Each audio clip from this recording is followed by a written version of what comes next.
안녕하세요. 어른이 되고 싶은 어른입니다.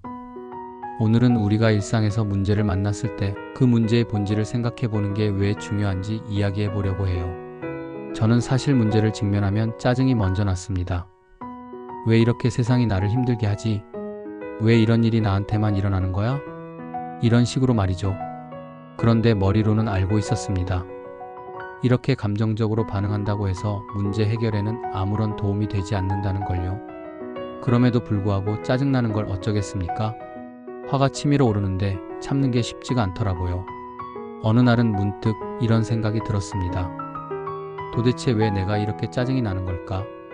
그 이유를 정확히 알면 뭔가 바꿀 수 있지 않을까 싶어서요. 그래서 찾아봤습니다. 첫 번째 이유는 바로 내 기대와 현실의 불일치입니다. 이건 저한테 정말 뼈아프게 다가왔어요. 예를 들어 출근길에 내가 분명 제 시간에 출발했는데 차가 막혀서 지각하게 되는 상황이 있죠. 여기서 제 시간에 도착한다는 내 기대와 지각했다는 현실의 괴리가 생깁니다. 그 괴리 때문에 화가 나는 거예요. 사실 차가 막히는 건 내가 통제할 수 없는 영역인데도 말이죠. 그 순간에는 그걸 잊어버리고 짜증부터 나더라고요. 두 번째 이유는 통제력 상실입니다. 인간은 기본적으로 상황을 통제하고 싶어 하는 욕구가 있거든요. 그런데 갑자기 일이 내 뜻대로 되지 않으면 내 통제권이 사라졌다고 느껴지면서 화가 납니다.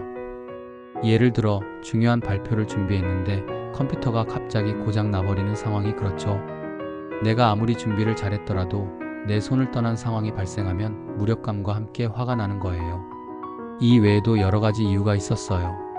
스트레스 누적 평소 스트레스가 쌓여 있다 보면 작은 문제에도 쉽게 폭발하게 되고 미성숙한 감정 처리 방식 문제가 생겼을 때 냉정하게 해결책을 찾기보다는 화부터 내고 보는 경우가 있죠. 자기 방어 기제 문제가 생겼을 때 내 잘못을 인정하기 싫어서 화를 내며 자신을 방어하려는 심리도 포함됩니다. 그런데 제가 가장 크게 공감했던 건 첫 번째 이유였습니다. 내 기대와 현실의 불일치. 이건 일상에서 정말 자주 겪는 문제더라고요. 내가 세상에 바라는 기대치와 현실이 어긋날 때 그 실망감이 바로 짜증이나 화로 이어지는 거죠. 그렇다면 이런 상황에서 우리는 어떻게 해야 할까요? 제가 하나 배운 건 이거예요. 기대치를 조정하자. 내가 바꿀 수 없는 것에 집착하지 말고 내가 통제할 수 있는 것에 초점을 맞추는 거죠. 예를 들어 아침 출근길에 차가 막힐 가능성이 있다면 좀 더 여유 있게 출발하거나 차가 막힐 때 들을 만한 오디오북이나 음악을 준비하는 겁니다. 또 문제의 본질을 찾아보는 훈련도 필요합니다. 왜 이런 일이 발생했는지, 그리고 내가 이 상황에서 통제할 수 있는 건 무엇인지 생각해 보세요. 짜증나는 상황에서도 이런 식으로 조금씩 본질을 파악하고 행동을 바꿔가면 화를 내는 대신 문제를 해결하는 데 더 집중할 수 있을 겁니다.